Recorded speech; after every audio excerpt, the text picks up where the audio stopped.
Government is the problem. The American dream is dead. There is not a liberal America. Make America And a conservative America. great again. There is the United States of America. I solemnly swear that I will faithfully execute the office of President of the United States. Ask not what your country can do for you.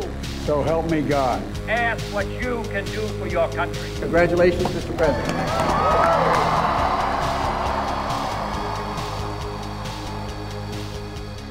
Bonjour et bienvenue dans 50 States, un podcast en 50 épisodes, 50 numéros pour parler des 50 États qui forment l'Amérique. Alors que la présidentielle US est lancée, on a voulu plonger dans ce pays immense.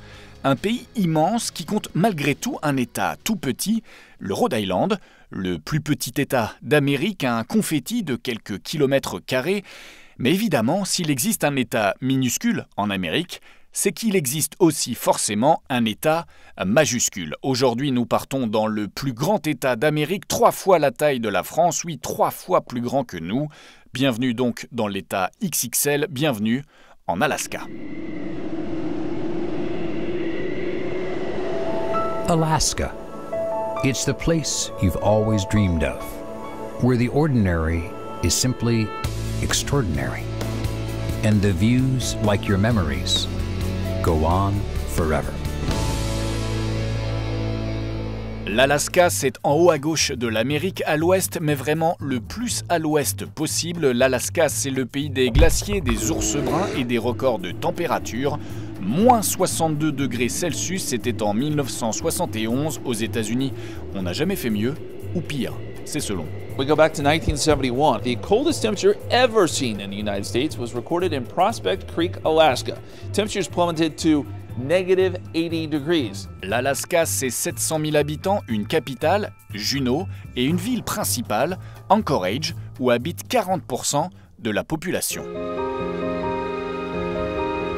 You've already seen Alaska's beauty. Now I'd like to let you in on a little secret. Anchorage is not only a great place to visit, it's a great place to live and work. Quand ils n'habitent pas à Anchorage, les Alaskiens et Alaskiennes se répartissent dans des petits villages aux noms imprononçables, comme Utqiagvik, Utqiagvik, un nom qui ressemble à un meuble Ikea, 4300 habitants et une particularité, là-bas il peut faire nuit pendant 2 mois. I mean, the sun doesn't rise until almost February. You have no sunlight. This is the time of year where we have darkness. It's just like, what if the sun never shines here again? L'Alaska, un État immense où certains villages sont tellement isolés qu'on peut se faire livrer sa pizza par avion. Pizza delivery! Oui, notamment chez Alaska Sky Pie, vous commandez sur Uber Eats ou DoorDash et c'est parti. Même si, évidemment, ne vous attendez pas à recevoir votre 4 fromages en 30 minutes, elle arrivera, mais en quelques jours et elle sera congelée. It's not what I expected. Malgré le froid et les températures polaires, tous les 4 ans, l'Alaska, comme tous les autres États, installe des bureaux de vote et à chaque fois, les résultats sont les mêmes. Depuis 1968, l'Alaska vote rouge et donc républicain. We will make America great again. Thank you very much, Alaska. Thank you. Thank you, Alaska. En 2008, souvenez-vous, le candidat républicain John McCain avait choisi comme colistière la gouverneure de l'Alaska, une certaine Sarah Palin. Sarah Palin of the great state of Alaska. I thank you and I God bless you, I say, and God bless America. Thank you. Hyper médiatique, hyper charismatique, elle réussira l'exploit de mettre l'Alaska sur le devant de la scène médiatique, ce qui n'arrive pas souvent. Enfin si, c'est arrivé. Et c'est arrivé très récemment, mais pour en parler, il faut changer de langue et se mettre à parler russe.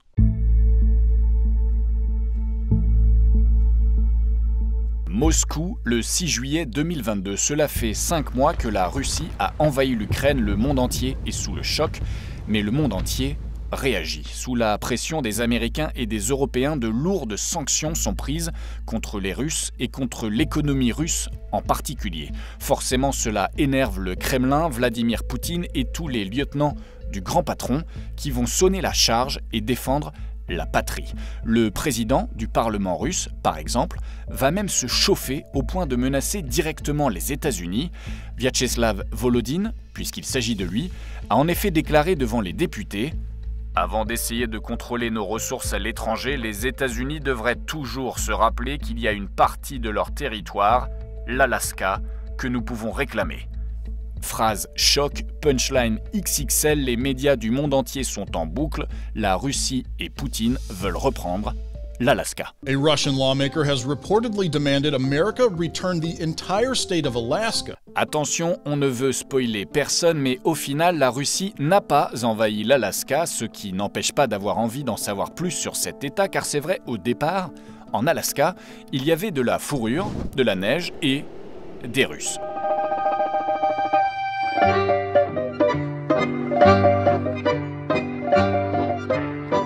Oui, des Russes, tout commence au début du XVIIIe siècle. Le tsar s'appelle Pierre le Grand, normal, puisqu'il mesure 2 mètres. Impressive. Et il veut faire de la Russie une grande puissance. Mais quand il regarde les cartes, il se pose une question. L'Asie et l'Amérique sont-elles reliées entre elles? Pour avoir la réponse, il va lancer une grande expédition et pour ça, il fait passer un casting aux meilleurs navigateurs de la planète.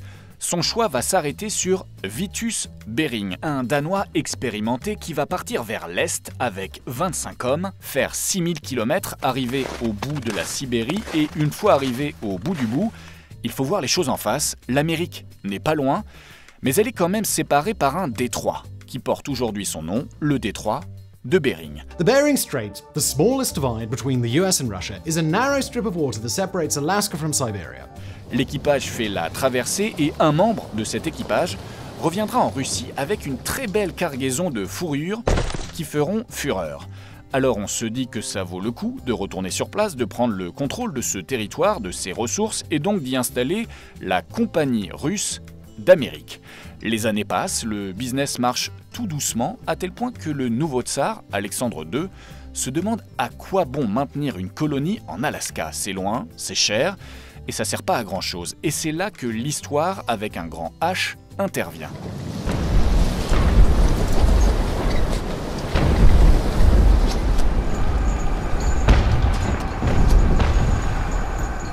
La guerre de Crimée.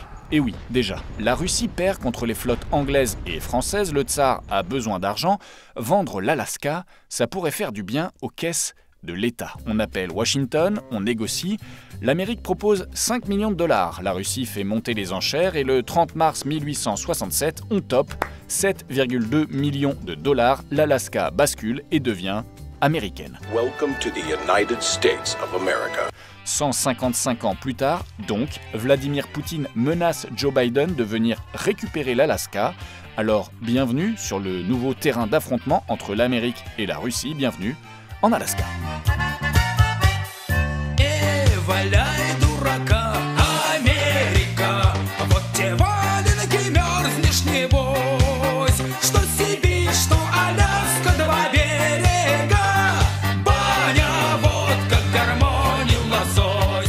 Pour mieux connaître et mieux comprendre l'Alaska, on a fait appel à l'historienne Laurence Nardon, spécialiste des États-Unis, qui n'a pas hésité à mettre ses moon boots et à sortir sa meilleure polaire pour affronter le thermomètre de l'Alaska. Bonjour 50 States, je suis Laurence Nardon et je suis responsable du programme de recherche sur les États-Unis à l'IFRI, qui est l'Institut français des relations internationales. Aujourd'hui, on va parler de l'Alaska. C'est le plus grand État d'Amérique et c'est vraiment un État extrêmement sauvage. La population est très réduite. Elle est d'ailleurs du côté d'Anchorage et puis pour le reste, on peut faire des kilomètres et des kilomètres sans voir personne. C'est un État où nous, Européens, on est possiblement grisés, fascinés et possiblement un petit peu mal à l'aise parce que cette nature est tellement encore sauvage et immense et vierge. Et il y a tellement peu de signes d'une occupation humaine ancienne. Alors, évidemment, il y a eu des Inuits ou des Aléoutes depuis des siècles et des siècles. C'est pas du tout ce que je veux dire. Mais pour un Européen qui arrive là-bas, il n'y a pas un seul bâtiment qui a plus de 200 ans. Et même là, je suis généreuse. Et du coup, moi, j'avais trouvé que c'était très déroutant. Très déroutant. Je pense que pour les gens qui aiment l'aventure, qui aiment la nature, qui aiment faire du trek avec un sac à dos, c'est merveilleux. Mais il faut faire attention parce que vous avez peut-être lu ce livre Into the Wild de Jon Krakauer, qui raconte l'aventure d'un jeune Américain qui veut s'en tirer tout seul et qui part hiverner en Alaska, et ça se termine très très mal pour lui. Il n'avait pas du tout compris que ce serait pas possible de se nourrir tout seul dans le froid de l'Alaska pendant tout l'hiver, hein, et il est mort. Ah d'accord, donc là vous venez de spoiler la fin, on s'excuse auprès des auditeurs, mais revenons au point de départ. Si vous êtes parti en Alaska, à la base, c'était pour quelle raison? Pour voir les aurores boréales? Vous en avez vu? Non.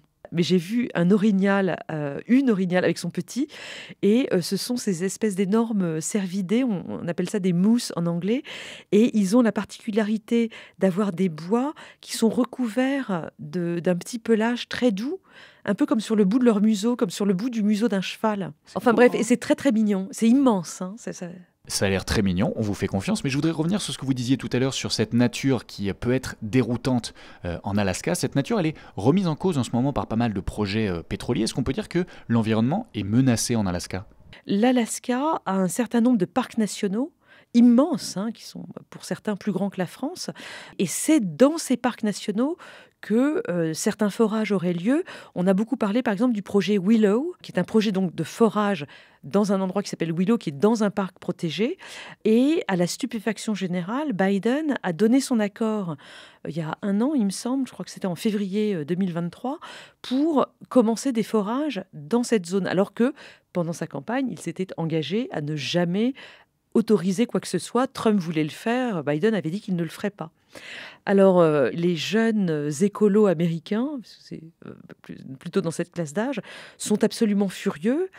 Et c'est vrai ils disent que Biden a trahi, quoi. Exactement, et de fait, c'est vraiment très très étrange. Alors, la réalité des choses, c'est qu'en fait, il va y avoir tellement de recours que je ne vois pas... Juridique. Oui, absolument. Ils sont déjà en cours.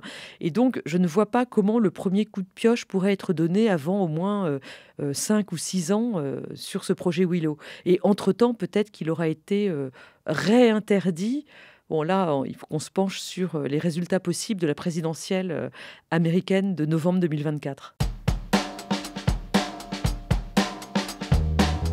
Laurence Nardon vient d'en parler. Quand vous habitez en Alaska, à la maison, au resto ou au boulot, vous allez forcément, à un moment donné, parler et vous engueuler au sujet du Willow Project, un méga projet pétrolier décrié par les défenseurs de l'environnement, mais validé par l'administration Biden, qui était pourtant arrivée au pouvoir en disant qu'il n'autoriserait jamais de nouveaux forages. The Biden administration has officially approved a controversial oil drilling project in Alaska that faced strong opposition from environmental activists. Bref, le Willow Project en Alaska, c'est le sujet du moment. Et soyons honnêtes, ce n'est pas une surprise, puisque le pétrole en Alaska, c'est depuis toujours le sujet du moment. Commençons par rappeler une petite info, les États-Unis sont le premier producteur de pétrole dans le monde, et l'Alaska y est pour quelque chose, puisque l'Alaska produit et fournit 20% du pétrole américain. I think we did a pretty good job so far. L'Alaska, ce n'est donc pas que des glaciers et des ours bruns, c'est aussi un sous-sol richissime en termes d'hydrocarbures, et financièrement, tout le monde en profite. Bingo. Dans l'inconscient collectif, on imagine souvent que le pétrole est exploité par de grandes compagnies pétrolières qui font des super profits que les dirigeants mettent direct dans leur poche alors que les salariés, eux, ne touchent que des clopinettes.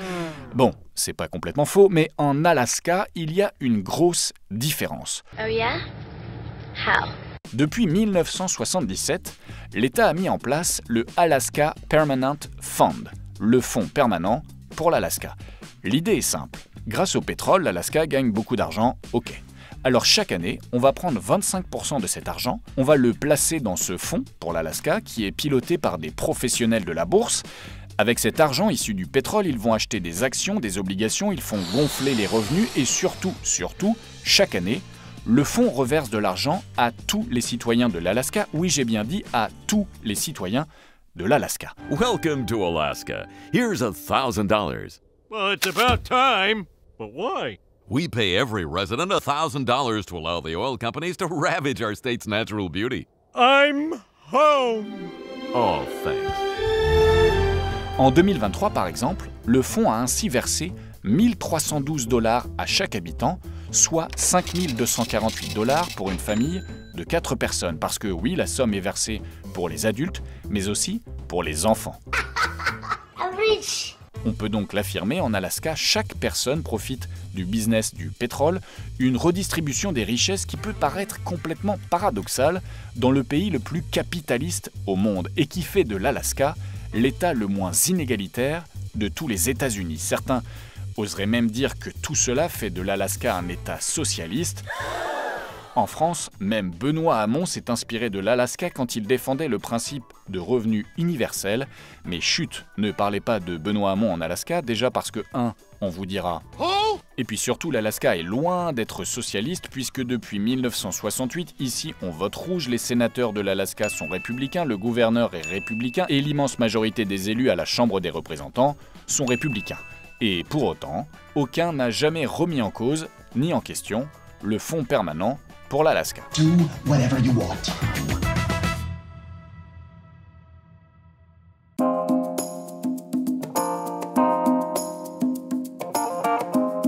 On vient de le voir, grâce au pétrole, les habitants touchent de l'argent, ok, ça c'est bien. Mais à cause du pétrole, l'Alaska abîme son environnement, et ça, tout de suite, c'est beaucoup moins bien. Les chiffres sont incontestables. Depuis 60 ans, l'Alaska se réchauffe 2 fois plus vite que le reste de l'Amérique. There is no denying the planet is getting warmer. In Alaska, the effects of climate change are clear to see. Glaciers in the state melting at record rates, and climate scientists say this is bad news for all of us, not just Alaska.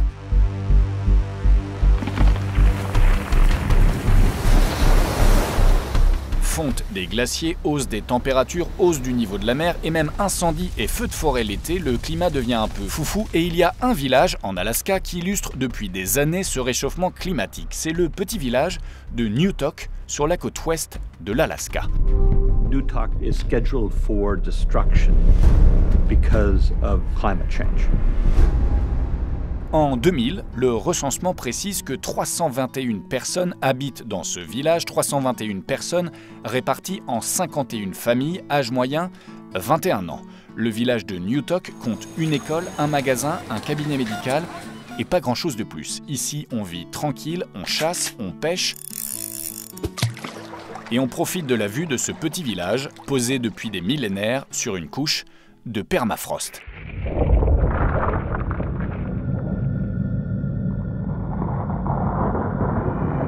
Et là, c'est le moment de rappeler ce qu'est le permafrost. À titre personnel, j'avais un peu oublié.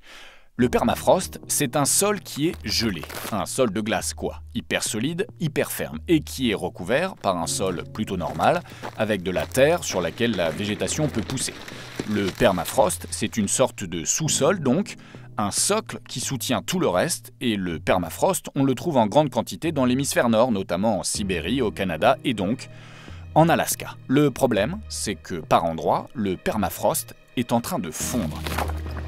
Ce qui est tout à fait problématique puisque quand le permafrost fond, le sol devient mou et donc si vous avez placé une habitation sur le permafrost, vous êtes mal barré. Et c'est ce qui nous ramène au petit village de Newtok dans l'Alaska où les sols s'effondrent et où, au même moment, le niveau de la mer monte. Bref, les habitants n'ont pas eu le choix, ils ont dû faire leurs valises et dire adieu à leur village. Goodbye, old friend. Les 321 habitants sont donc devenus les premiers réfugiés climatiques d'Amérique, puisqu'il a fallu leur trouver un nouveau toit et une nouvelle adresse. Fin 2023, tous avaient été relogés, mais déjà d'autres petits villages font face à la même situation et commencent eux aussi à faire leur carton, l'Alaska, ou le laboratoire du réchauffement climatique des États-Unis. Le point commun entre le village de Newtok, dont on vient de parler, et les autres villages menacés par la montée des eaux et la fonte du permafrost, c'est qu'ils sont tous habités par une même tribu, la tribu des Yupik, une des nombreuses tribus autochtones qui habitent en Alaska, à côté des Aléoutes et des Inuits, un peu plus connus. Il y a donc les Yupik, des indigènes qui pratiquent la chasse et la pêche. Et il se trouve qu'en 2022, pour la toute première fois dans son histoire, c'est une femme d'origine Yupik qui a été élue à la Chambre des représentants de l'Alaska. Un événement, puisque comme l'Alaska est un État très peu peuplé, il n'envoie qu'un seul représentant au Congrès des États-Unis, et depuis 2022, cet unique représentant est donc une représentante, elle s'appelle Mary Peltola. Democrat Mary Peltola for Congress. From a small Yupik fishing village on the Kuskokwim River, leader of the Kuskokwim River Intertribal Fish Commission, working to protect Alaska salmon. I'm the Democratic woman who can win. I'm Mary Peltola and I approve this message. Mary Peltola a donc réussi une double prouesse. Petit 1, elle est devenue la première femme autochtone à être élue. Petit 2, elle a réussi à battre la superstar et ancienne gouverneure de l'État, une femme qui rêvait de faire son comeback en politique, Sarah Palin. Sarah Palin has failed at her most recent attempt at a political comeback. She lost the special election for a vacant House seat in Alaska. Tout en haut de son programme politique, Mary Peltola avait mis un slogan avec 3 mots en gros et en majuscule, 3 mots qui commencent tous par la lettre F, Fish, Family, Freedom. Le poisson, la famille et la liberté. Pour la famille et la liberté, on a l'habitude, c'est du classique américain. Le poisson, en revanche, c'est plus original. Mais voilà, en Alaska, le poisson, c'est un élément très important, un pilier de l'économie. L'Alaska, en effet, est le premier producteur de saumon sauvage de la planète et le premier producteur de colin. Oui, le fameux colin d'Alaska que vous achetez en bâtonnet chez Picard au rayon surgelé, il vient de là-bas. C'est vendredi, c'est le jour du poisson! Bref, le poisson, c'est un business très lucratif en Alaska et d'ailleurs, avant de se lancer en politique, Mary Peltola dirigeait une entreprise familiale de pêche, sa spécialité, le saumon. I'm Mary Peltola. People eat our salmon every day, all over the world. Le problème avec le saumon, c'est qu'il s'agit d'un poisson d'eau froide et avec le réchauffement climatique et la canicule marine, les plus jeunes meurent rapidement et les poissons adultes ont tendance à migrer vers d'autres régions. Bref, quel que soit le sujet, en Alaska, on en revient toujours au réchauffement climatique. Et pour lutter contre ce réchauffement climatique, Mary Peltola compte plus sur Joe Biden que sur Donald Trump. Joe Biden pourra donc compter sur le soutien de Mary Peltola pour faire campagne pour lui en Alaska, mais quoi qu'il arrive, il ne suffira pas de remporter l'Alaska pour remporter la Maison-Blanche, les États-Unis, ces 50 États, que vous pourrez bientôt découvrir dans un nouveau numéro de 50 States.